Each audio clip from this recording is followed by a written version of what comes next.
La lumière déclinait alors que nous traversions les routes sinueuses en route vers l'aéroport.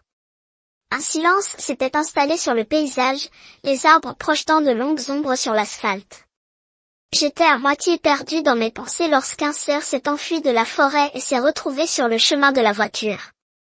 Réagit instinctivement le conducteur en tirant le volant sur le côté. Je me souviens d'une secousse brutale, du crissement des pneus et puis de plus rien. La prochaine chose dont j'ai eu conscience était une blancheur aveuglante, l'odeur stérile du désinfectant, le bip constant d'un moniteur et une douleur sourde et écrasante dans tout mon corps. J'étais allongé sur un lit d'hôpital, confus et en apesanteur, comme si j'étais détaché de ma propre chair. Une infirmière est apparue dans ma vision floue. Elle se pencha doucement, sa voix douce. « Tu es dans un hôpital militaire à Francfort, dit-elle. » Ma tête me faisait mal, ma jambe et mon bras droit étaient immobilisés, mes côtes me brûlaient et chaque respiration était un combat. Plus tard, j'apprendrai que j'avais souffert d'un poumon effondré accompagné de multiples fractures. Mais à ce moment-là, je ne me souvenais même pas de qui j'étais. Lorsque le brouillard dans mon cerveau a commencé à se dissiper, je me suis tournée vers l'infirmière et j'ai murmuré, « Depuis combien de temps suis-je ici ? 5 jours ?» répondit-elle en ajustant ma perfusion. J'ai hésité, puis j'ai demandé, « Ma femme est-elle venue ici ?»« Non, monsieur, » dit-elle calmement. « Tu sais où elle est ? » « Elle est venue. » L'infirmière a répondu, « Mais nous l'avons prévenue de votre admission. Elle est au courant de votre état. » Ma gorge était irritée lorsque je disais, « Puis-je voir mon téléphone ?» Elle m'a apporté un sac d'effets personnels. Je l'ai fouillé jusqu'à ce que je trouve mon téléphone et compose le numéro de Lydia avec les doigts tremblants. Elle a décroché presque immédiatement. Sa voix s'est brisée. Comme elle l'a dit, « Fred, ça va ?» J'ai essayé d'avoir l'air stable. « Ne t'inquiète pas pour moi. Parle-moi de toi. Comment vas-tu ? Comment va le bébé ?» Sa réponse fut sous forme de sanglots. « Fred, nous l'avons perdu. Le bébé est parti. Je suis vraiment désolée. » J'ai senti l'air aspiré de mes poumons. C'était comme si la chambre d'hôpital s'effondrait sur elle-même. Je ne pouvais pas parler. Je ne pouvais même pas bouger. Finalement j'ai réussi à m'en sortir. « Tu vas bien ? » « Je pense que oui. » Lydia dit doucement, « Je suis de retour à la maison maintenant. Ils ne veulent pas que je vole, sinon je serai avec toi. » Ce qui s'est passé ? Ai-je demandé à peine au-dessus d'un murmure. Personne ne le sait vraiment. Elle a dit que tout était normal. Puis j'ai entendu l'une des infirmières marmonner, « Oh mon Dieu !» Et soudain tout le monde a paniqué. Plus tard, ils ont dit que quelque chose n'allait pas avec le cordon. J'ai eu du mal à trouver les mots. « Et toi, tu es sûre que tu vas bien ?» Elle s'arrêta longuement, puis dit, physiquement, « Oui, mais intérieurement je me sens brisée. »« Quand te reverrai-je » ai-je demandé. « Je ne sais pas encore. » Elle a répondu qu'il ne m'avait pas donné l'autorisation de voyager. « Dois-je essayer de venir vers toi ?»« Non, » insista-t-elle, « tu as besoin de te reposer. S'il te plaît, Fred, prends soin de toi. » 2 semaines plus tard, après une longue convalescence et un examen médical, j'ai été rapatrié aux États-Unis à bord d'une évacuation sanitaire militaire. Lydia m'a rencontré à la base aérienne et m'a accompagné à l'hôpital de Fort Hood. Elle avait l'air plus mince, hontée, sa voix s'était adoucie et ses yeux étaient rouges à cause des larmes qui n'avaient probablement pas cessé de couler depuis cet appel. Un après-midi, alors que nous étions assis ensemble dans la chambre d'hôpital, je lui ai demandé gentiment, « Lui as-tu donné un nom ?» Lydia hocha la tête, la voix tremblante. « Oui, j'ai nommé son espoir, et juste comme ça, nous avons tous deux fondu en larmes. » Après encore 2 semaines, je suis sortie de l'hôpital sous un devoir limité, pas de travail sur le terrain, pas d'exercice, juste de la paperasse et une physiothérapie progressive. Tandis que mes os continuaient à guérir. Mon corps a mis du temps à récupérer, mais la guérison entre nous a été encore plus lente. Pourtant, nous sommes restés proches, nous accrochant les uns aux autres comme les survivants du naufrage s'accrochent à Driftwood. Le temps passait, la distance entre nous diminuait. La douleur s'estompa de blancheur brûlante à une douleur sourde et persistante. J'ai obtenu une promotion au grade de major et nous étions en poste à Heidelberg, en Allemagne. Nous y avons vécu 3 ans, voyageant quand nous le pouvions et trouvant des moments de joie entre les ombres. C'était bien. Nous l'avons bien fait. Finalement, nous avons reçu de nouvelles commandes et avons déménagé à nouveau, cette fois à Fort Lewis, dans l'État de Washington. Les logements étaient des logements d'officiers de terrain de niveau supérieur avec un véritable garage et un espace qui ressemblait finalement à une maison plutôt qu'à un abri temporaire. Nous avons commencé à déballer tout ce que nous avions envoyé d'Allemagne, ainsi que les cartons qui étaient stockés avant le déménagement. Lydia s'est rendue à une réunion de bienvenue au club des officiers ce soir-là. Elle voulait se connecter avec d'autres épouses et retrouver un peu de normalité. Je suis restée à la maison pour gérer la montagne de déballage. La maison était remplie de tours en carton empilés, chacune étiquetée et datée. En triant dans une boîte plus ancienne, je suis tombée sur un coffre en bois que je ne me souvenais pas avoir vu auparavant. Il était petit, avec des bords polis et un loquet délicat. Par curiosité, je l'ai posé sur la table et je l'ai ouvert. À l'intérieur se trouvait un paquet d'enveloppes soigneusement attachées avec un ruban rose pâle. J'ai retiré le ruban et ouvert la première enveloppe. Il n'était pas scellé. Ce que j'ai trouvé à l'intérieur m'a glacé le sang. C'était un acte de naissance officiel. Le document indiquait qu'une petite fille était née vivante, 7 livres, 6 onces et 19 pouces de longueur. La date correspondait au jour que Lydia me l'avait annoncé. Notre fille est venue au monde sans un souffle. Le nom du bébé était indiqué comme Espoir. La mère était Lydia Jane Sadler et John. Sous la section consacrée au nom du père, il était simplement écrit inconnu. Au bas du certificat se trouvaient 2 minuscules empreintes de pas imprimées à l'encre. Je me suis effondrée sur la chaise la plus proche, regardant fixement le papier dans mes mains. Mon pouls résonnait dans mes oreilles. J'avais l'impression que le sol avait bougé sous moi. Au bout d'un moment, j'ai cherché l'enveloppe suivante. Il a également été décellé. À l'intérieur se trouvait une pile de documents juridiques, un certificat d'adoption. Je l'ai lu puis relu encore et encore, essayant sans succès de donner un sens à ce que je voyais.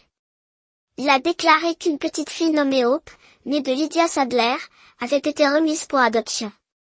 Tous les droits parentaux avaient pris fin parce que l'identité du père était répertoriée comme inconnue. Son consentement a été jugé inutile. Les conditions étaient définitives. La localisation et l'identité de la famille adoptive resteraient scellées. Aucune communication ne serait jamais autorisée. J'ai continué à entrer. Le reste des enveloppes étaient des lettres, des dizaines d'entre elles toutes écrites par moi, des lettres que j'avais envoyées à Lydia lors des déploiements. Elle avait sauvé tout le monde, les avait rangées à côté de ses secrets. Je me tenais figé, luttant pour respirer, mon esprit ébranlé, ce n'était pas une décision prise dans un moment de panique. Il a été calculé, organisé, signé et scellé dans mon dos. Si Lydia avait déjà prévu de donner le bébé, qu'est-ce que cela signifiait? Est-ce qu'elle cachait quelque chose d'encore plus profond? Et si je n'étais pas répertoriée comme père? Qui était? Avait-elle été infidèle? Combien y en avait-il d'autres? Et depuis combien de temps vivait-elle cette double vie? J'avais l'impression d'étouffer. Finalement, j'ai tout remis dans le coffre en bois et je les fermais. C'est alors que j'ai remarqué ce qui défilait à l'extérieur de la boîte au feutre noir, les papiers et les souvenirs d'enfance de Lydia. Si j'avais vu cette étiquette plus tôt, je ne l'aurais jamais ouverte. Peut-être que je n'étais pas censé le faire. Peut-être que chaque mariage, aussi proche soit-il, a des portes qui ne devraient pas être ouvertes. J'ai tranquillement replacé la boîte à sa place parmi les autres, réorganisé les piles environnantes pour cacher toute trace. Je l'ai touchée et je suis sortie dans le froid. Je me suis assis sur le pont arrière le soir, Brise m'a effleuré le visage, essayant de calmer le chaos en moi. Les murs de la maison semblaient trop étroits, la vérité trop bruyante. Et maintenant? Comment puis-je en parler sans tout déchirer? Comment confronter quelqu'un à propos d'un mensonge aussi énorme? Puis, plus terrifiant encore, et si elle avait des raisons que je ne comprenais pas? Je ne pouvais pas me tourner vers mes parents, pas avec ça. Ils perdraient la tête. J'étais leur unique enfant, tout leur héritage était concentré dans une seule personne. Ils attendaient depuis des années un petit enfant. Je pouvais déjà entendre leur indignation et celle de ses parents. Ce n'était pas une option non plus. Nous n'avons jamais été proches d'eux et ils n'étaient pas du genre à pardonner. Nous n'avions pas non plus d'amis proches sur qui nous appuyer. Le mode de vie militaire, avec ses déplacements et ses perturbations constants, avait rendu les relations à long terme presque impossibles à entretenir. Je suis resté dehors bien après la nuit, assis sur ce foutu trottoir, les bras suspendus à mes genoux comme un point mort. Lydia a finalement roulé, les phares de la voiture traversant l'allée comme si elle possédait l'endroit où elle s'était garée, a coupé le moteur et est venue et m'a trouvé là, voûté et silencieux. « Et, bébé ?» dit-elle en se penchant pour m'embrasser sur la joue comme si de rien n'était. « Soyez beaucoup déballés aujourd'hui. »« Ouais, ça suffit », j'ai dit ma voix aiguë comme un fil cassé. D'habitude, je ne la venais pas comme ça. Elle sentit qu'il restait là un deuxième regard fouillant mon visage comme si elle attendait plus. Je ne lui ai rien fait, alors elle s'est retournée sans un mot et est entrée à l'intérieur. Il m'a fallu plus d'une heure avant de le suivre. Quand je suis finalement entrée, la première chose que j'ai remarquée était le petit coffre en bois, son coffre qui avait disparu. « Nous avons été invités à un truc de welcome wagon ce samedi, » dit-elle, essayant de donner l'impression qu'elle ne surveillait pas chacun de mes mouvements. « C'est bien, » marmonnai-je. Les Simpsons de Heidelberg sont stationnés ici maintenant. Tu te souviens d'eux? Elle a demandé comme si je m'en foutais. Pas vraiment, dis-je en la regardant à peine. Elle a joué au bridge avec moi, il était majeur G2, Jim et Fran, a-t-elle ajouté, poussant comme si c'était important. Oh ouais, j'ai dit que je pense que je me souviens qu'elle s'est rapprochée, ses yeux se fixant sur moi maintenant comme si elle avait enfin vu la tempête que j'avais entraînée avec moi. Tu vas bien? Est-ce qu'il s'est passé quelque chose aujourd'hui? Tu te comportes bizarrement, dit-elle d'une voix plus douce, maintenant, prudent, est-ce que quelque chose ne va pas? J'avais envie de crier, tu n'en as aucune idée et je te jure que je vais tout découvrir. Mais à la place, je l'ai avalé et j'ai dit, non, juste une dure journée, je me sens mal. C'est tout. Tu veux quelque chose pour le dîner? Ou peut-être pourrions-nous aller au club des officiers? A-t-elle demandé comme si la nourriture pouvait arranger ça. Je n'ai pas faim, dis-je déjà en me dirigeant vers la chambre, je pense que je vais m'allonger. Je me laissai tomber face la première sur le lit sans même me changer. À un moment donné, j'ai dû m'évanouir. Quand j'ai ouvert les yeux, il était déjà 1h du matin. Je ne me suis levée qu'à 9h.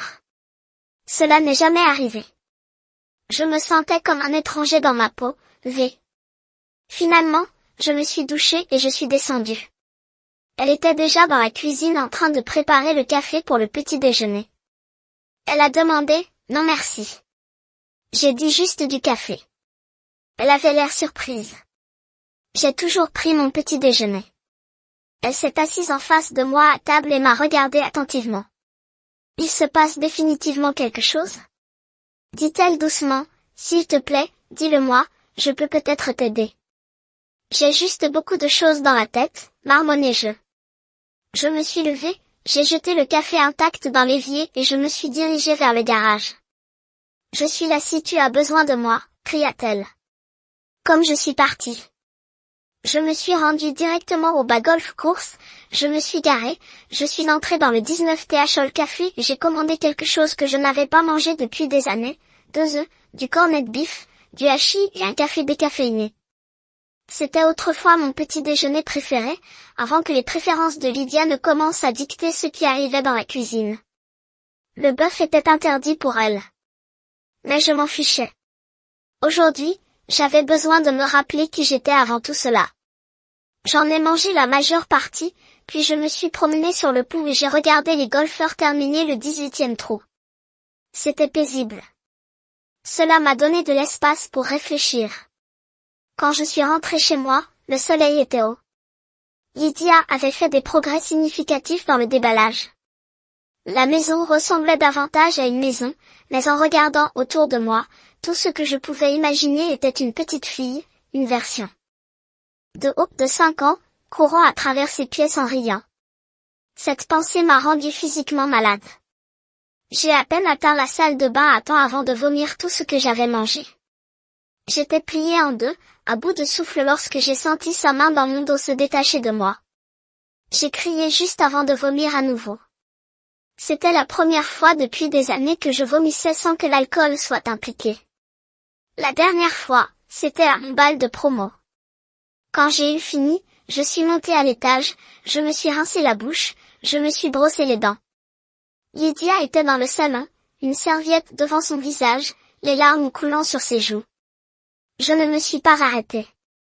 Je suis passée devant elle et suis entrée directement dans le garage. Alors que je faisais marche arrière pour sortir de l'allée, elle est apparue dans mon rétroviseur. « Je ne peux pas t'aider si tu ne me dis pas ce qui ne va pas, dit-elle, sa voix creuse. Je ne me suis pas arrêtée. Elle s'est écartée et m'a laissé partir. Je me dirige directement vers mon unité. Le bâtiment était presque désert, à l'exception de l'officier de service. Je suis allée à mon bureau et j'ai regardé les documents que je ne pouvais pas traiter. Mon esprit revenait sans cesse à cette boîte, à ce certificat, à ces empreintes. J'y suis restée jusqu'après minuit. Quand je suis revenue, la maison était sombre. Lydia était au lit, en train de lire sous la lampe. Je suis passée devant elle sans dire un mot, je me suis déshabillée et je me suis dirigée directement vers la douche. Je vais m'écraser en bas, marmonnai-je à peine plus qu'un murmure, puis je sortis et fermai la porte derrière moi. Je me suis affalée sur le canapé, j'ai allumé la télé, essayant juste de tout noyer. Je n'ai même pas eu une minute avant qu'elle entre en trombe, m'arrache la télécommande des mains et éteint l'écran.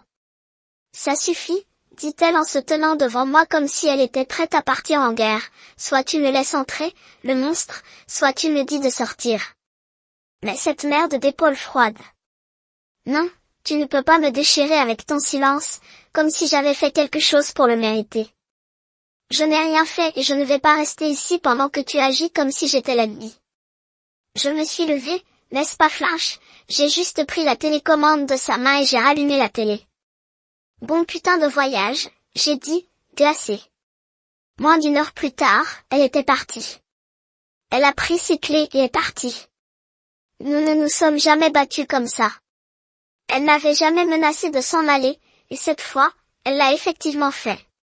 Dès que j'étais sûre qu'elle était partie, je suis allée directement au sous-sol. J'ai fouillé dans les piles de stockage jusqu'à ce que je trouve la boîte. Je l'ai ouvert, j'ai récupéré le petit coffre en bois à l'intérieur, j'ai sorti l'acte de naissance et les papiers d'adoption et j'en ai fait des copies. Puis j'ai soigneusement tout replacé exactement tel que je l'avais trouvé. Cette nuit-là, j'ai dormi seule dans notre lit. Lundi matin, je suis allée au bureau de mon commandant et je lui ai tout raconté. J'ai exposé la situation, les documents, les questions. Je ne pouvais pas l'ignorer. Il avait l'air abasourdi. Je ne vous ai sous mes ordres que depuis un mois. Il a dit, qu'est-ce que tu comptes faire? Je ne sais pas encore. J'ai admis qu'elle n'avait pas dit où elle allait. Mais elle n'a pas tout pris. Elle a laissé cette boîte. J'ai fait une pause. Je pense que je vais essayer de retrouver ma fille. Si elle est vraiment à moi, c'est par là que je dois commencer.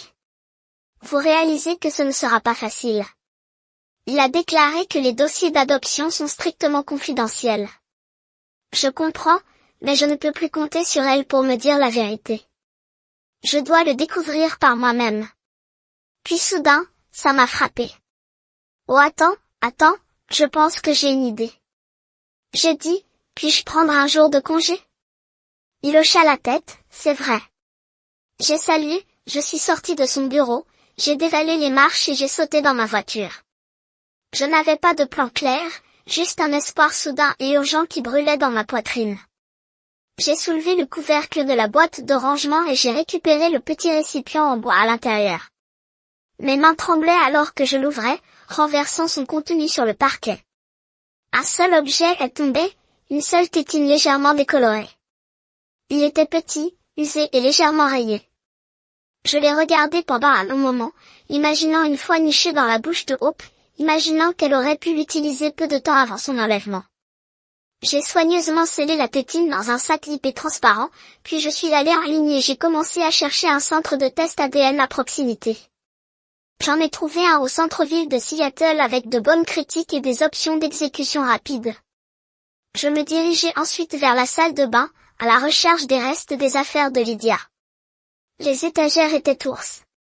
Tout avait disparu, lotion, crème, élastique à cheveux, même la brosse à dents. J'ai fouillé sous l'évier et j'ai finalement découvert une vieille brosse fourrée au fond d'un tiroir. Je pouvais voir quelques longues mèches de ses cheveux emmêlés dans les poils. Je les scellai dans un autre sac. Sans perdre une minute de plus, j'ai récupéré les 2 échantillons, j'ai sauté dans la voiture et je me suis dirigé vers la ville. Quand je suis arrivé au laboratoire, j'ai été accueilli par une technicienne nommée Margie. Je lui ai tendu la tétine. D'abord. Elle le retourna dans ses mains gantées et cela pourrait être difficile, dit-elle en l'examinant de près. Selon la durée de conservation, nous ne pourrons peut-être pas extraire d'ADN viable, mais nous essaierons. Puis elle ouvrit le 2e sac et arracha quelques poils de la brosse. Cela ne devrait poser aucun problème, dit-elle avec assurance. Finalement, elle m'a tendu un petit flacon en plastique. Crachez dessus pour votre échantillon de contrôle. J'ai suivi ses instructions et quand j'ai eu fini, elle a scellé les échantillons dans des enveloppes individuelles et a soigneusement étiqueté chacun d'entre eux. Nous vous contacterons dans environ 3 semaines avec les résultats, a-t-elle déclaré. Je suis rentrée à Fort Lewis tard dans la nuit. Lydia n'a pris la peine d'appeler que le lendemain. Et, j'ai dit quand j'ai décroché, tu te sens mieux? Mieux que ce qu'elle a dit d'une voix cassée, froid comme de la merde, mieux que le connard que tu es devenu il y a 2 jours. Non, j'ai dit plat comme un mur de briques, toujours le même con. Donc je ne suis toujours pas en sécurité pour rentrer à la maison? Dit-elle, sa voix pleine de sarcasme. Non, certainement pas, peut-être réessayer dans 3 semaines. Pourquoi diable 3 semaines? Parce que d'ici là je le ferai, si je vais t'éliminer ou simplement divorcer de ton mât. J'ai raccroché, sans hésitation. Elle a rappelé 2 secondes plus tard. Je l'ai laissé sonner, je n'ai pas décroché. Le lendemain, je me suis garé dans l'allée et là, elle attendait, fumant comme un foutu volcan. Dès que je suis sorti de la voiture, elle a chargé. C'était quoi ces conneries que tu as dit à propos de mon élimination ou de mon divorce? Elle a crié exactement à quoi cela ressemblait. J'ai dit, debout, mort, calme. Je pense que je mérite une explication. A-t-elle aboyé, et je pense que j'en mérite un aussi. J'ai riposté sur ce qu'elle avait répondu, confus et énervé. Nous ne crions pas, mais la tension entre nous aurait pu briser l'acier. L'air était épais, lourd de toutes les conneries que nous ne disions pas. Tu penses vraiment que tu ne me dois rien? Ai-je demandé, les yeux rivés sur les siens. C'est ce que j'essaie de comprendre. Dit-elle, les sourcils froncés. De quoi s'agit-il? Donc il n'y a aucun espoir. Ah, dis-je en faisant glisser ce nom comme une foutue lame. Tout son visage s'est fissuré comme un clin d'œil. Elle n'était plus en colère, elle était détruite. Les yeux écarquillés, le corps figé, oh non, murmura-t-elle. S'il te plaît, non, je pars pour 1 heure, dis-je en passant devant elle comme si elle était déjà un fantôme. Quand je reviens, je veux que tu partes. Je pars travailler demain à 18h30. Je serai à la maison à 17h. Tout ce qui vous appartient ferait mieux de sortir de cette maison. Je suis partie et suis revenue X exactement. 1 heure plus tard, elle était partie, avec la petite caisse en bois et une bonne partie de ses affaires. Elle a essayé d'appeler ce soir-là, probablement plusieurs fois, mais j'ai bloqué son numéro après la première tentative. J'avais besoin de silence. À 6h30 le lendemain matin, j'ai ouvert la porte du garage, qui s'ouvrait lentement dans le rétroviseur. Là, elle se tenait à nouveau derrière le véhicule. J'ai reculé pouce par pouce. Elle marchait avec la voiture, les mains appuyées contre le coffre. Pouvons-nous juste parler s'il vous plaît? Supplia-t-elle, la voix tremblante. Je n'ai pas répondu. Je ne l'ai même pas regardé. Soudain, 3 hommes, peut-être des voisins ou des amis qu'elle avait appelés, ont sauté d'une camionnette à proximité et l'ont éloignée du véhicule. Je ne savais pas si je devais me sentir reconnaissant ou furieux ce soir-là. La maison était presque entièrement vidée. Elle avait presque tout pris, les meubles, les décorations, les rideaux. Elle a même pris la bonne porcelaine et l'argenterie. Je ne m'en suis jamais souciée. Ce qu'elle a laissé derrière elle, ce sont les choses que j'utilisais réellement, mon fauteuil inclinable, le lit d'appoint, les ustensiles de cuisine. Elle avait rendu son départ aussi chirurgical que personnel. Le lendemain matin, j'ai appelé mon bureau pour me dire que j'arriverais en retard. Puis j'ai contacté Post Housing pour demander des meubles temporaires au gouvernement. J'ai fait les tournées nécessaires, j'ai appelé la coopérative de crédit, le bureau des assurances, mon courtier en valeurs mobilières a commencé à poser les bases de ce que je savais déjà arriver, le divorce. J'ai programmé une consultation avec le bureau Jagaba. Les avocats militaires ne peuvent pas vous représenter devant le tribunal civil du divorce, mais ils peuvent vous conseiller. L'officier a confirmé ce que je craignais, elle repartira probablement avec la moitié. Dit-il. Même si vous n'êtes pas propriétaire de la maison, les biens qui vous appartiennent, y compris vos voitures, sont des biens matrimoniaux. Les 2 voitures avaient été achetées à l'étranger. Pendant notre séjour en Allemagne, nous en aurions ainsi économisé des milliers et maintenant j'en perdrai la moitié. Plus tard dans la journée, mon commandant m'a pris à l'écart. Quelle que soit l'heure dont vous avez besoin, c'est à vous. Dit-il doucement, tenez-moi au courant. Pendant les 2 semaines suivantes, j'ai dérivé au fil des jours comme un homme, à moitié éveillé. J'ai fait mes devoirs, sauvegardé les apparences, entretenu la cour, nettoyé le garage, mais rien ne me semblait réel. Puis un matin, le téléphone a sonné. Bonjour, est-ce le major Fred Sadler? Une femme a demandé, oui, c'est Margie du DNA Center. Vous nous avez déposé quelques échantillons il y a quelques semaines. Oui, je m'en souviens bien. Vos résultats sont arrivés. Vous pouvez venir les examiner. Tu ne peux pas me le dire par téléphone? Je suis désolé, monsieur. Nous devons confirmer votre pièce d'identité en personne ou nous pouvons envoyer les résultats par courrier à l'adresse que vous avez fournie. J'entre. J'ai conduit directement au labo et j'ai demandé Margie. Elle sortit, sourit poliment et tendit la main. Puis-je voir votre pièce d'identité? J'ai remis ma carte d'identité militaire. Suis-moi. Elle m'a conduit dans une petite pièce sans fenêtre. Quelques minutes plus tard, elle revint avec une enveloppe scellée et la tétine dans un sac. Elle a tout mis sur la table. L'échantillon A est votre ADN, a-t-elle expliqué.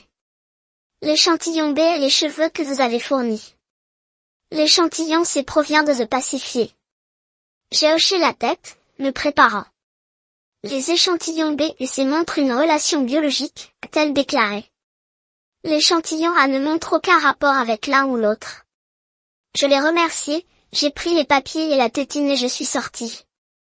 Je suis resté longtemps assis dans ma voiture en train de traiter.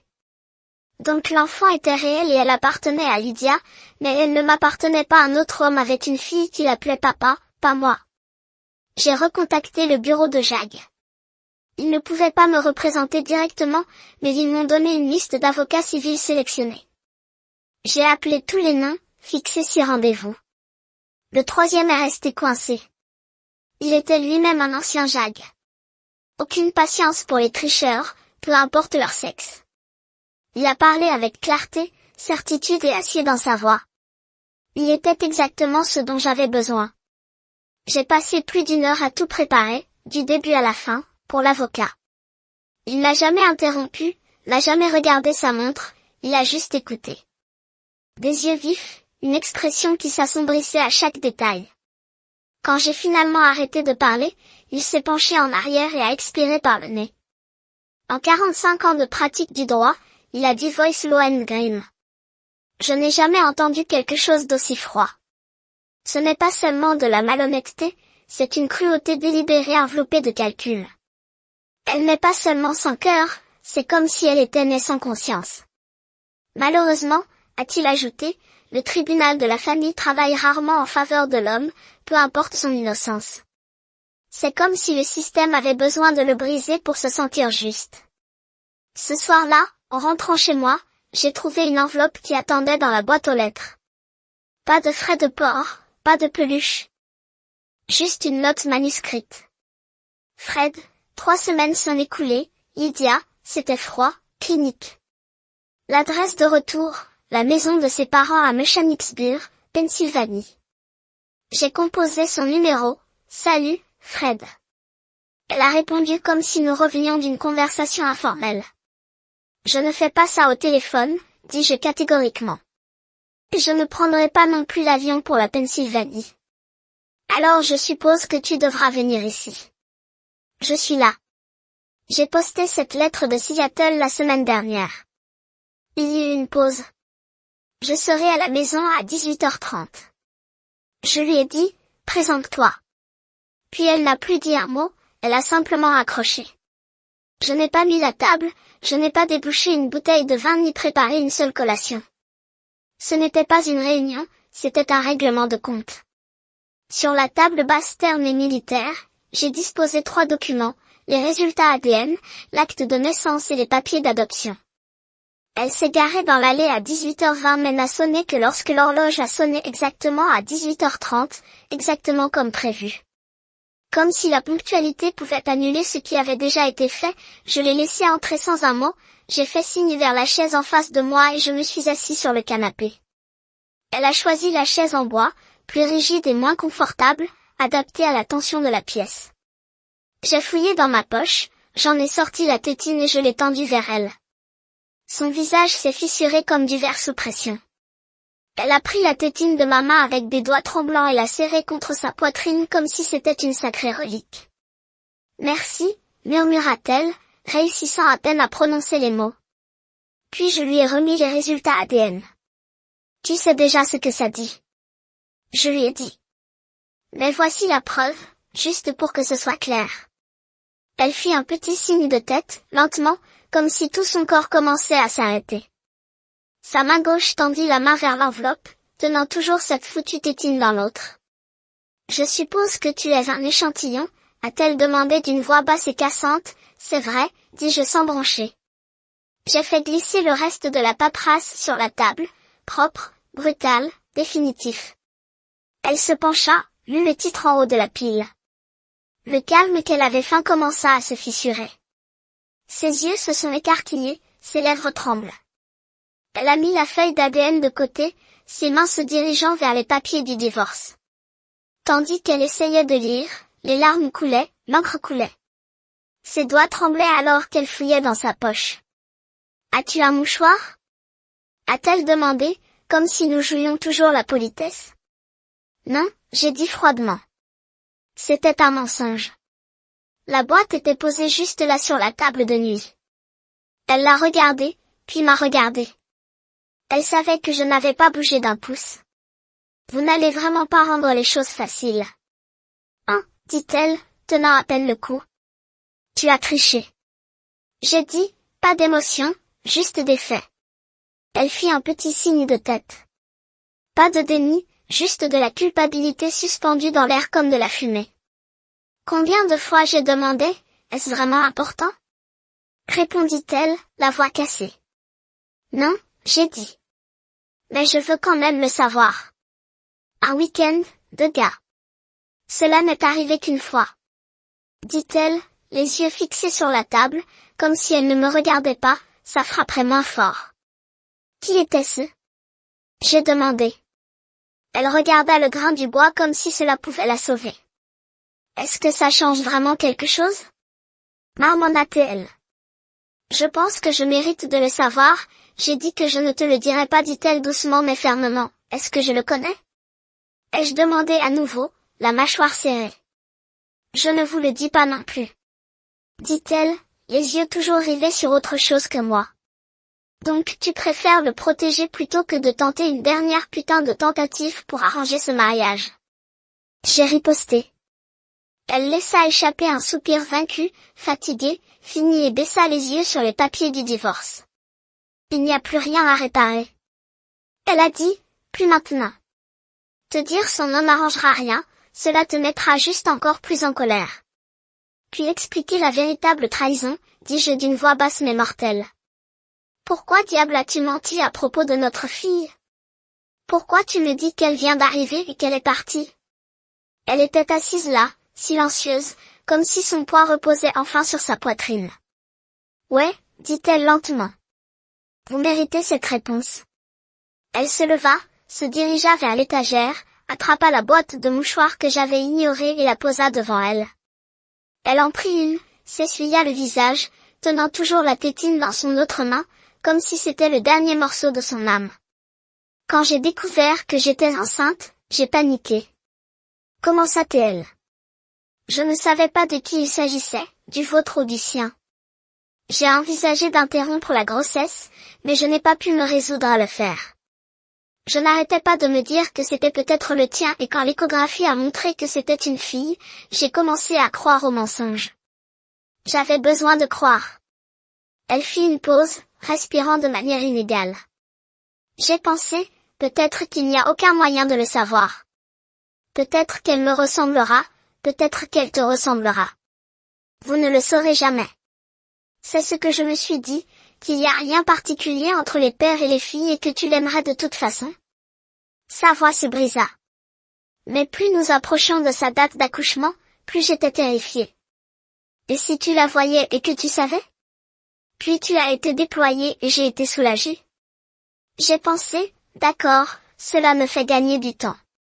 Mais ensuite vous avez dit que vous reveniez pour l'accouchement et cette paix a été brisée.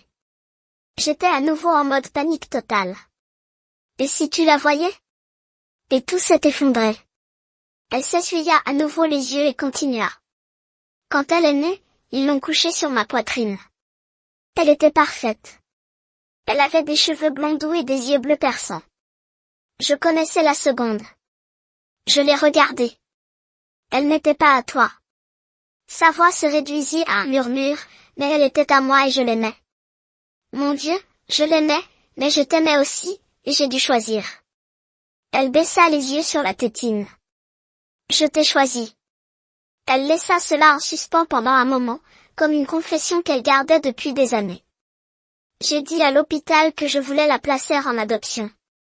Ils n'ont pas perdu de temps. En un jour, les documents étaient entre mes mains. Quand ils m'ont posé des questions sur le père, j'ai répondu que je ne savais pas et ils m'ont dit que cela simplifierait les choses. Aucun consentement n'est requis. Sa voix se brisa à nouveau. Elle allaitait. Quand ils ont apporté les documents, j'ai tout signé et quand j'ai tendu la main pour la tenir une dernière fois, l'infirmière a dit, je suis désolée, elle n'est plus à toi. Les larmes coulent sur son visage maintenant. Ses épaules se sont recourbées. J'ai quand même atteint. J'ai réussi à attraper la tétine. C'est tout ce qu'il me reste avec ça et 2 photos sur mon téléphone. C'est tout ce que j'ai. Elle s'est complètement brisée, sanglotant alors que le poids de tout se déversait.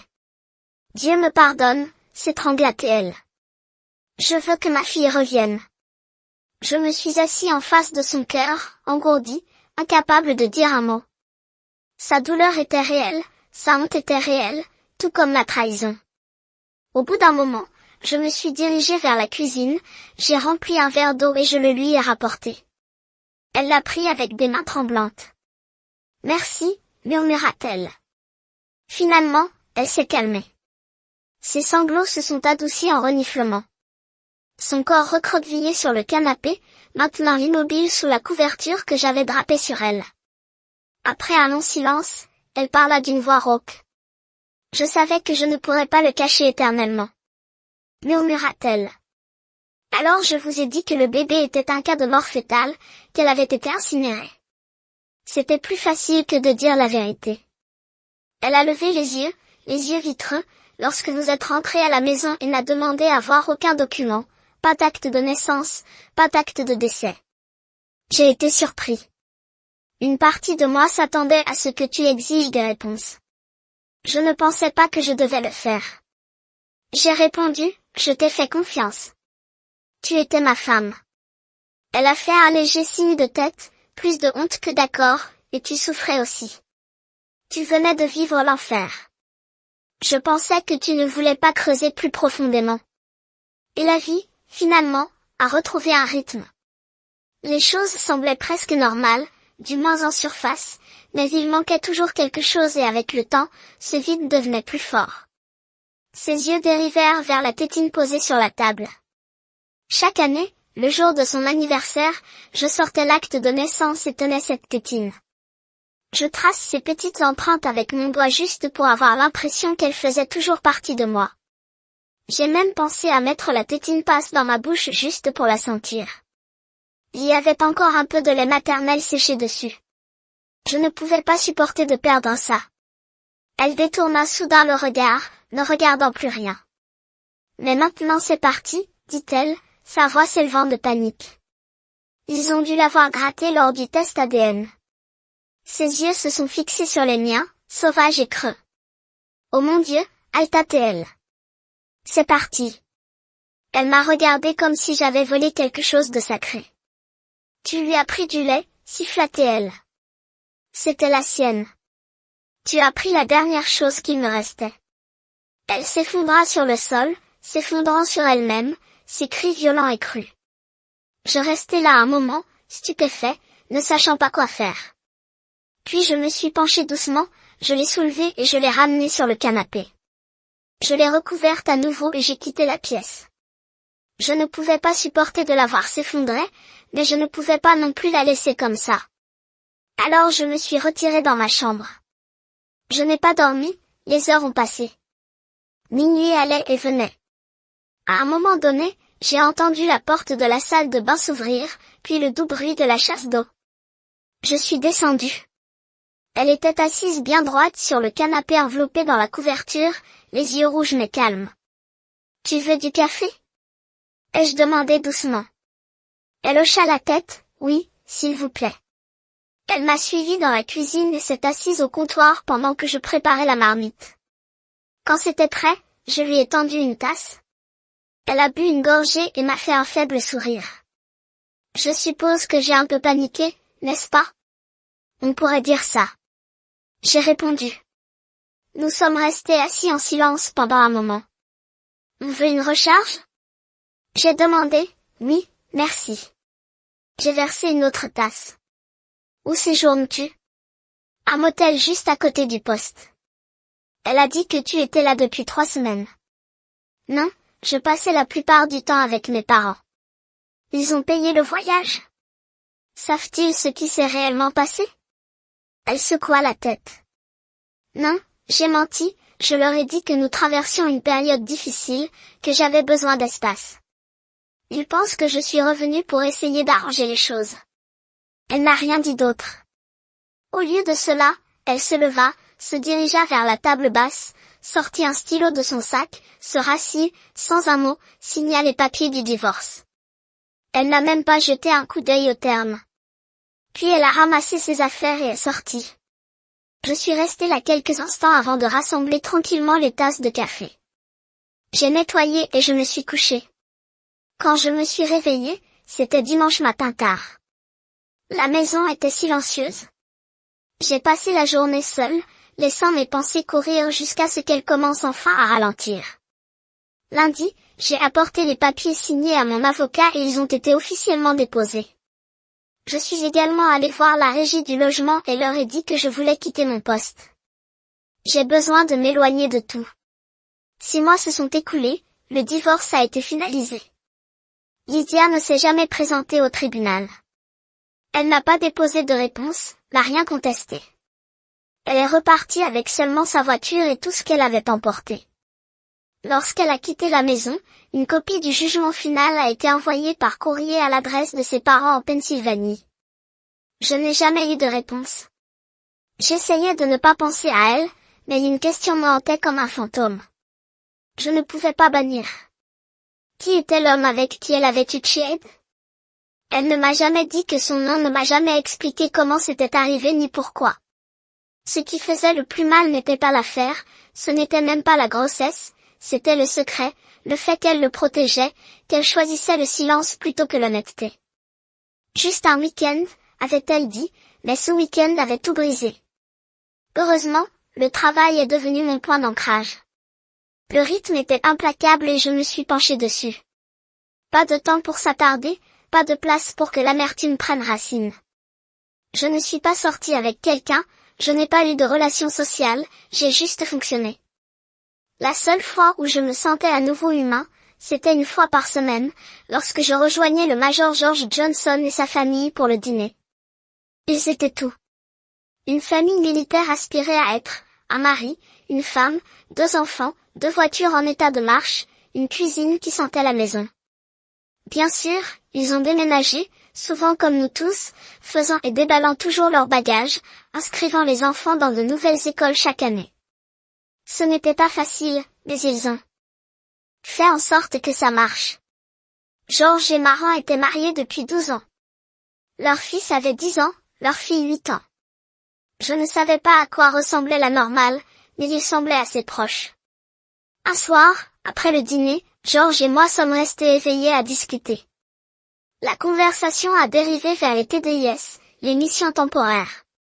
Nous avons parlé de combien ils nous ont éloignés de nos familles, comment, après un certain temps, ils ont cessé d'avoir envie de voyager et ont commencé à avoir envie d'éviter. Il a mentionné qu'il avait été sélectionné pour un séminaire de sécurité de 2 semaines à Fort Hood. Le lendemain matin, je suis allé directement voir notre commandant, monsieur, je lui ai dit, y a-t-il une raison pour que je puisse assister au séminaire à la place du Major Johnson? Pas vraiment, il a dit que le général pensait qu'il avait un peu plus de temps sur le terrain que vous, mais si cela vous intéresse, nous pouvons l'échanger.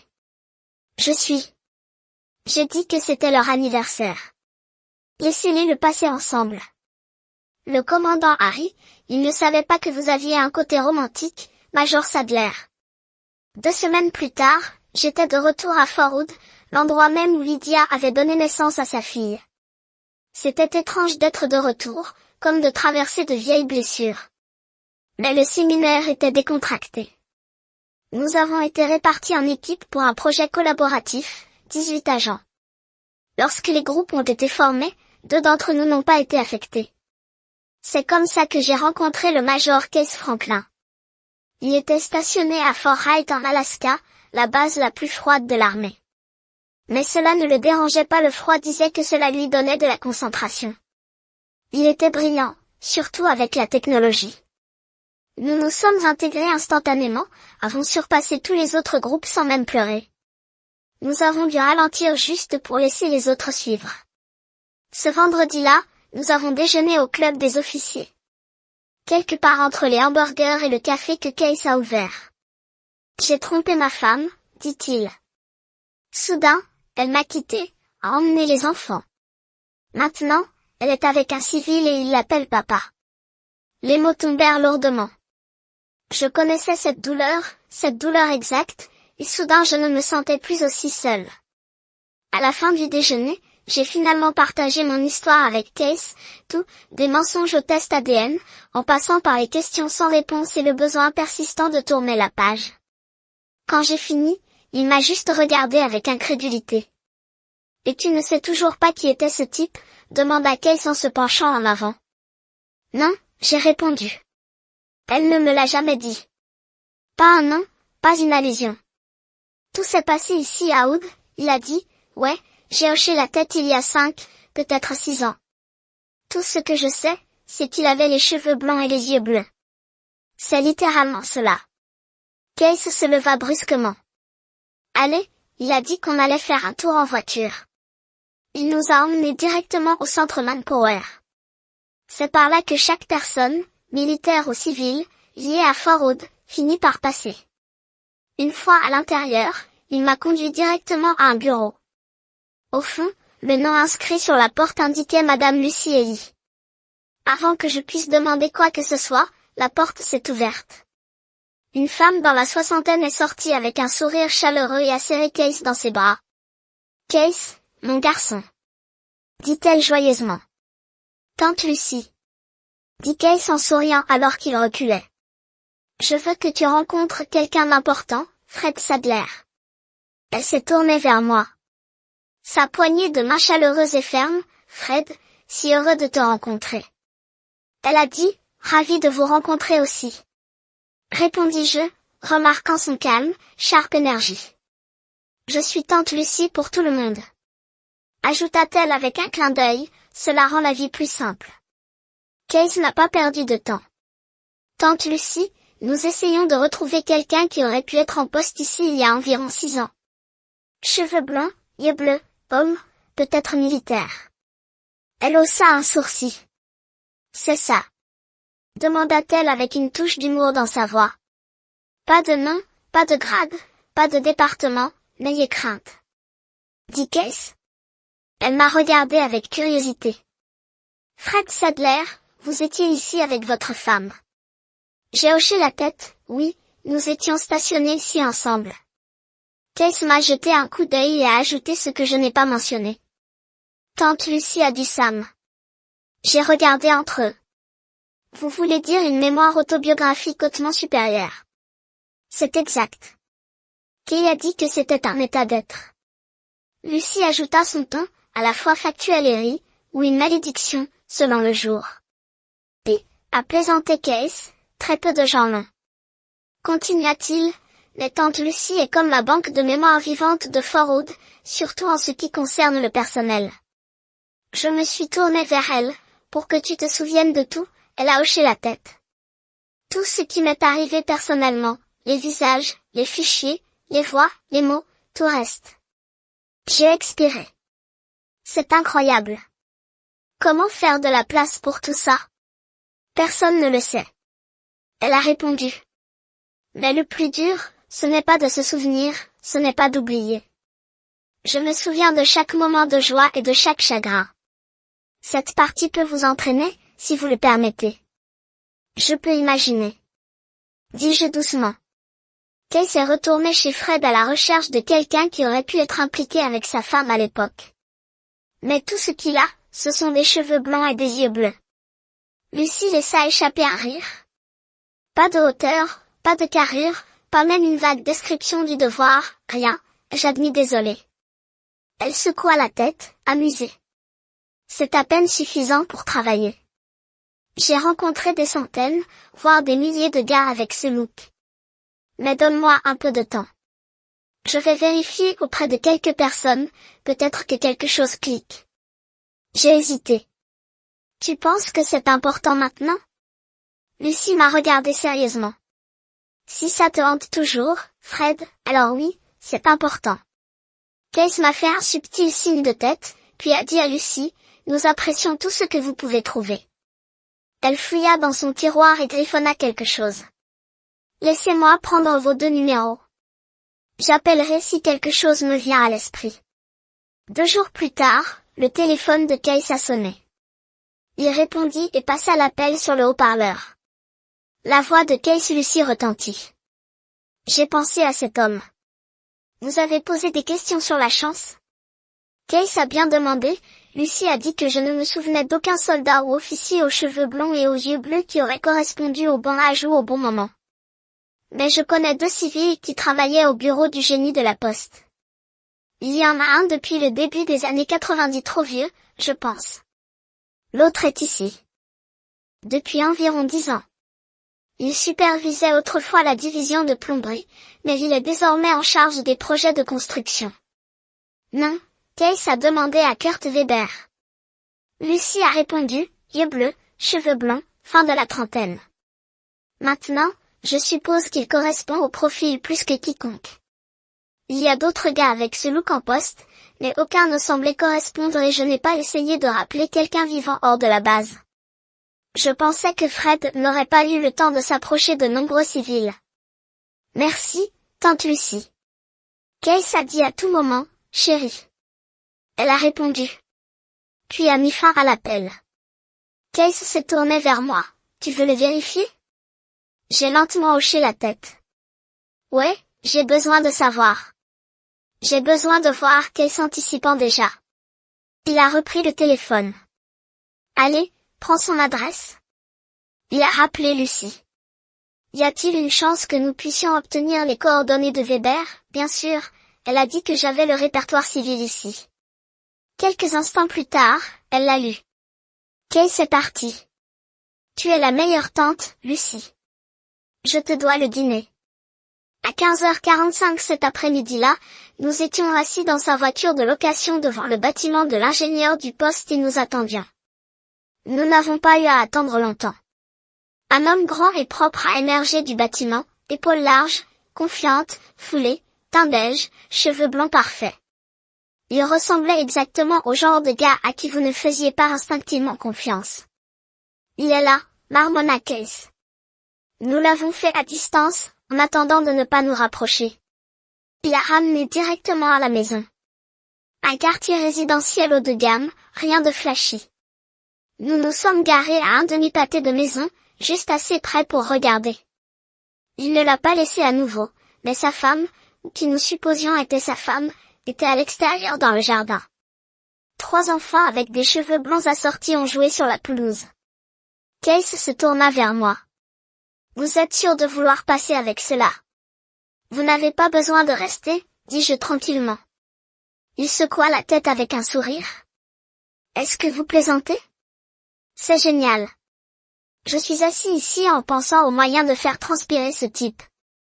J'ai souri faiblement. J'ai moi-même quelques idées. Nous avons regardé silencieux pendant un moment, tous deux perdus dans les pensées. Pour la première fois depuis des années, je me sentais comme si je pourrais enfin me tenir au bord de la vérité et j'étais prêt, quoi qu'il en soit, pour le regarder au visage. Le lendemain matin, j'ai arrêté ma voiture en arrêt dans une rue calme parallèle au quartier de Kurt Weber. J'avais un but, attendez-le. Peut-être qu'il allait golf, peut-être faire des courses le week-end. Quoi qu'il en soit, j'étais prêt à m'asseoir là toute la journée si je devais le faire. Près de 2 heures dans sa porte de garage s'ouvrira finalement et son cil a roulé sur l'allée. Enfin, je pensais que je n'étais pas exactement ravi de passer mon dimanche sur un pieu, mais j'aurais attendu jusqu'à la tombée de la nuit, si c'est ce qu'il fallait. Il s'est rendu dans un Home Depot à proximité. J'ai suivi à une distance sûre, garé quelques rangées derrière lui et je l'ai traîné à l'intérieur. Il était évident qu'il était un habitué. Il hocha la tête contre les employés, les salua par son nom, même en plaisantant avec l'un des greffiers près de l'entrée. Il s'est versé une tasse de café d'entrepreneur gratuit d'un distributeur près de la porte et a discuté avec désinvolture avec des ventes sur les options de carrelage. Puis j'ai remarqué quelque chose de stupide, mais ça m'a collé. Le gars a mâché du gomme comme une vache. Braillé, bouche bée, désagréable, le type de trait qui rend quelqu'un instantanément peu aimable, même si vous ne les détestez pas déjà pour avoir couché avec votre femme. Lorsque le vendeur a été appelé, Weber a drainé le dernier de son café crachant son gomme d'occasion dans la tasse en papier, a sauté dans un bâton frais et s'est promené vers la section du bois. J'ai scanné la zone. Personne ne faisait attention. Je me suis glissé sur la poubelle, j'ai culminé à l'intérieur et il y avait sa tasse de café jetée assise juste sur le gomme encore à l'intérieur. Je l'ai attrapé avec un sac en plastique que j'avais apporté, je l'ai scellé et je suis retourné à ma voiture. En partant, j'ai appelé Case. J'ai quelque chose, je lui ai dit.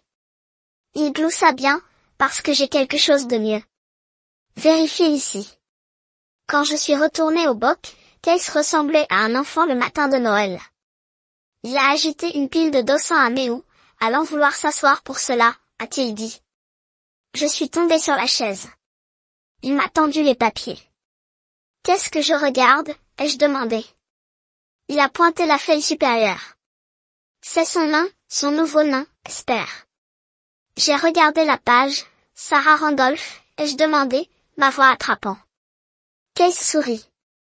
Sa famille adoptive, pleine de robes, de dossiers médicaux, tout cela. Ma mâchoire est tombée. Comment diable avez-vous obtenu ça? Je ne l'ai pas fait, a-t-il dit que mon frère l'avait fait.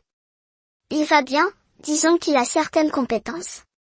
Les fichiers de l'agence d'adoption étaient verrouillés plus serrés qu'un serveur du Pentagone et il l'a fissuré. Oui, Case a déclaré que le cryptage de grade militaire ne l'a même pas ralenti. J'ai ri dépassé, c'est incroyable. Mais maintenant quoi? Case se pencha en arrière, pas sûr. Mais nous avons la vérité. C'est un sacré début, bien, dis-je, secouant la tête. Maintenant, nous devons simplement éviter les gros titres comme les officiers de l'armée exposent l'identité de mineurs pour la vengeance. Case roula des yeux et laissa tomber les papiers sur la table basse. D'accord, point pris, pas de chantage. J'ai rassemblé les documents dans la tasse de café et je suis retournée dans mes quartiers. Je les ai placés soigneusement sur mon bureau pour des raisons que je ne peux toujours pas expliquer. J'ai ouvert un navigateur et entré à l'adresse de Randolph dans le GPS, Corsicana, Texas, à environ 200 milles. Le lendemain matin, j'ai pris la route au lever du soleil. C'était un quartier de banlieue standard, pelouse soignée, clôture de piquet, barbecue de week-end, fumée en l'air. Je me suis garée dans la rue et j'ai attendu. Les heures passaient lentement. Les enfants ont joué à l'extérieur, quelques hommes ont tondu leur pelouse, les familles sont venues et sont venues. Enfin, vers midi, une berline argentée s'est arrêtée dans l'allée de Randolph, un homme au volant, une femme sur le siège passager et une petite fille à l'arrière. La femme sorta, ouvrit la porte arrière et déboucha l'enfant. J'ai attrapé mon téléphone. Elle a aidé la fille à sortir, à lisser sa robe et à fixer un baril dans ses cheveux blonds. J'ai pris quelques photos rapides de la voiture. À ce moment-là, un son m'a surpris. Une femme et son enfant marchaient à proximité. L'enfant a repéré la fille par la voiture et a crié « Sarah, espoir !» Sarah s'est tournée et a couru vers son ami. Ils se sont embrassés, gloussant, à quelques pieds de l'endroit où je me suis assis. J'ai pris quelques photos de plus et je suis parti avant que quiconque ne le remarque, à quelques pâtés de maison. Je me suis arrêté et j'ai vérifié les photos. 4 d'entre eux étaient parfaits. Ses yeux bleus étaient clairs. Je suis retourné à Fort Hood quelques jours plus tard. Case et moi avons parcouru le reste du cours de formation TR. Nous avons obtenu notre diplôme vendredi, buvons ce soir-là et avons volé samedi. Lui en Alaska, moi de retour à Seattle. Lundi était des vacances scolaires, donc j'ai eu le jour de congé. Je me suis dirigé vers le laboratoire avec le rapport ADN d'origine et la tasse de café contenant Weber-S-Gum. Quand je suis entré, la technicienne Margie ne m'a pas reconnu au début avant de mentionner la tétine. « Oh, c'était toi ?» a-t-elle dit, surprise. Je lui ai remis les nouveaux articles de retour dans 3 semaines, ai-je dit. Mais cela n'a pas pris autant de temps, 2 semaines plus tard. Elle a appelé c'est un match. Elle a dit qu'ils ont un trio biologique, mère, père, enfant. Nous enverrons les résultats complets par courrier. C'était ça. Confirmation Weber était le père. Lydia avait trompé avec lui et espéré que Sarah était leur enfant. Je ne savais pas comment le traiter. Je me suis assis avec ça pendant des jours, je ne sais pas quoi faire. Puis l'idée m'est venue. J'ai acheté un kit stationnaire de base à Walmart, enveloppe ordinaire, papier vierge. J'ai porté des gants, supprimé toutes les informations d'identification du rapport ADN et fait des copies des 2 meilleures photos de Sarah. J'ai tout essuyé, pas d'empreinte digitale, pas d'ADN, pas de traces de moi. J'ai scellé les documents et les images dans une enveloppe et je l'ai adressée à Madame Kurt Weber. J'ai également inclus le nom de Lydia et l'adresse de ses parents, juste au cas où quelqu'un devait relier les points. Ensuite, je me suis rendu au bureau de poste central de Seattle et je l'ai laissé tomber dans la boîte aux lettres. Fait. Je n'avais aucune idée de ce qui se passerait une fois que l'enveloppe a atterri à Ken, au Texas, je ne pouvais qu'espérer qu'elle serait la seule à la trouver. Ce que je voulais au fond était simple, je voulais qu'elle le détruise. Je voulais que son monde s'effondre. Je voulais que sa femme crie, déchire et le fasse payer. Quant à leurs enfants, je les ai tournés, mais lui. Je lui souhaitais l'enfer. Un mois plus tard, mon téléphone a sonné. L'identifiant de l'appelant s'est allumé avec un nom à laquelle je ne m'attendais pas à tant Lucie. Sa voix était tranchante. J'ai besoin de vous demander quelque chose, a-t-elle dit, et moi la vérité. Je ferai de mon mieux. J'ai répondu avec prudence, ne dansez pas autour de lui. Je veux l'honnêteté. Vous et Case avez envoyé quelque chose à la femme de Kurt Weber ou faisant quelque chose qui a déclenché un divorce. Je me suis arrêtée puis a dit, regardez, Case n'était pas impliqué, pas du tout. Quoi qu'il s'est passé, c'était moi. Je lui ai donné la majeure partie de la vérité, évitant soigneusement toute mention de Case. S'il y avait des conséquences, je voulais qu'il tombe sur moi seul. Il n'avait pas besoin d'être entraîné dedans. Eh bien, Tante Lucie a dit avec un soupir, vous avez certainement donné un coup de pied au-dessus du nid d'un harnais. Son ton n'était pas en colère, plus amusé que tout ce qu'elle avait vu. Pire se révèle. Lorsque Madame Weber a obtenu cette enveloppe, elle n'était même pas sûre de qui elle regardait l'ADN, le vôtre, son mari, quelqu'un d'autre. Elle n'a donc pas pris de risque. Elle a elle-même recueilli l'ADN de son mari, a réussi le test, a envoyé des profils pour lui, la femme et l'enfant. Elle fit une pause, puis a donné le coup. Ils correspondent. Je n'ai pas répondu. Il n'y avait pas grand-chose à dire. C'est alors que tout s'est effondré. Elle a ajouté tranquillement, puis plus douce, maintenant presque réticente, a-t-elle demandé, savez-vous qui était la femme, celle avec laquelle il avait l'affaire? J'ai répondu sans hésitation. Ouais, elle était ma femme, tante Lucie. Il y a eu une forte inspiration à l'autre bout de la ligne. Ô Seigneur, elle murmura. J'avais un sentiment, mais j'espérais que j'avais tort. Elle a pris un autre souffle puis a continué, eh bien, vous serez intéressé de savoir. Il a été appelé au bureau hier et disons simplement qu'il ne l'a pas bien pris. Elle a été furieux, se déchaîner, piétiner autour de bas, comme le monde le trahissait. Bien, dis-je clairement. Si entendre que son mariage est en flammes est la pire partie de sa semaine, c'est toujours la meilleure nouvelle que j'ai eue en moi. Je ne me sens mal que pour sa femme et ses enfants. Il ne méritait pas ces retombées. Pour moi, c'était déjà fait. Lydia et moi étions finis. L'encre sur les papiers de divorce avait séché. Maintenant, c'était des Weirs pour faire face aux conséquences de ses choix. J'ai pris le dossier, Case m'avait donné tous les documents, rapports et informations, et je l'ai placé dans une boîte avec une poignée d'autres choses. Je n'avais pas le cœur à la poubelle mais je ne pouvais pas non plus rester à la vue. Il était temps d'aller de l'avant. Mon passé n'allait pas disparaître, mais il n'avait plus le pouvoir de me tenir en place.